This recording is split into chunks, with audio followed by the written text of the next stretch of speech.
The Minnesota Timberwolves have been the story of the NBA season so far. They handed the defending champion Denver Nuggets and the Eastern Conference favorites Boston Celtics their first losses of the season. We know the story so far for this team has been their defense, but just how good is it? And do they have the offensive firepower to actually compete in the West? Let's dive into the numbers and break down the tape on today's Unpro Breakdown. So far this season, the Minnesota Timberwolves are number 1 in opponent points per game, number 1 in opponent field goal percentage with 41.6, number 2 in defensive rebounds, number 1 in defensive rating, and number 3 in net rating.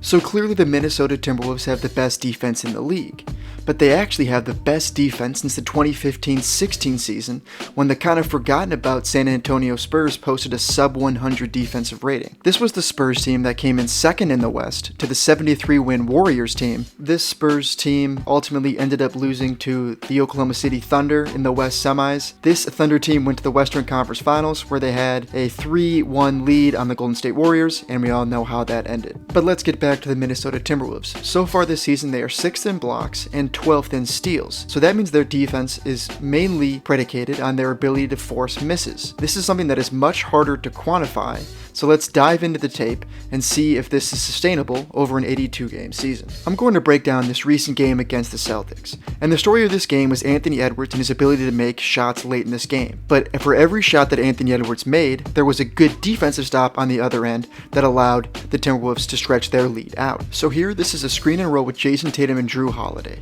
Tatum sets a screen and he has a wide open space to go to the basket, but he doesn't. He ends up being scared of Rudy Gobert and stays by the perimeter. This leaves Drew Holiday on his own to get stripped, and the Timberwolves force the turnover. Here is a play the Celtics run to try to get Jaden McDaniels off of Jason Tatum, but they end up switching him onto Anthony Edwards, who is a very capable defender in his own right. The Timberwolves have excellent depth at the wing defender. Tatum tries to do something, and ultimately Ant comes away with the ball. That's clamps defense by Ant. So this is an attempt to isolate the worst defender on the floor, 36-year-old Mike Conley. But Mike holds his own, Rudy Gobert has an excellent rotation over, and they force a tough shot for Drew Holiday and an easy rebound for Rudy.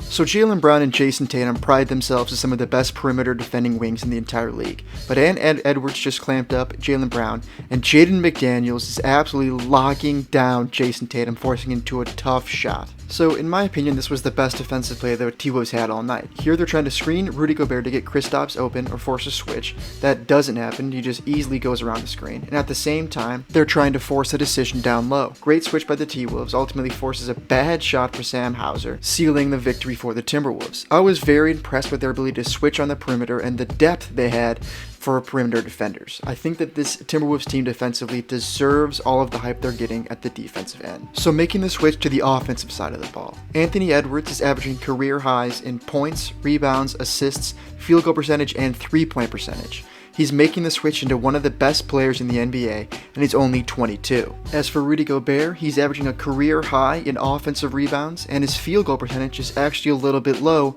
compared to what it normally is. The biggest step anyone's taken on the Timberwolves has been Naz Reid. He's averaging a career high in points and shooting almost 44% from 3 as the backup center and power forward. But the biggest thing I want to talk about with Naz Reid is his box plus minus. To put this into simple terms, it is how well the team does when a certain player is on the court, averaged out to the entire league as a whole. Naz Reid is currently averaging a career best box plus minus of 5.6.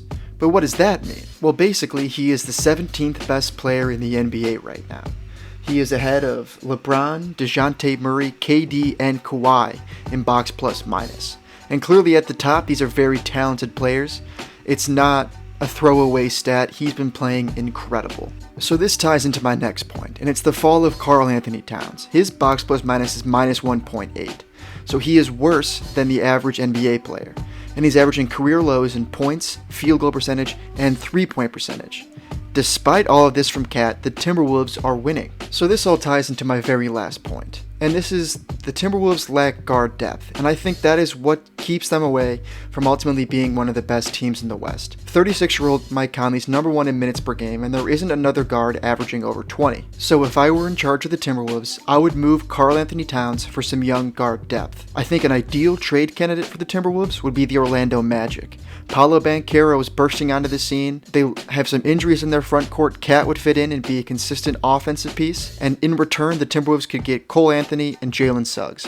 I think that this is a great trade on both ends. Suggs fits the defensive mindset this T-Wolves team has, and Cole Anthony adds some scoring off the bench when things get a little sticky. Let me know what you think about that trade and any other thoughts you had on this analysis of the Timberwolves down in the comments. Give me your predictions, anything that you guys have. This was a ton of fun for me to do, so thank you.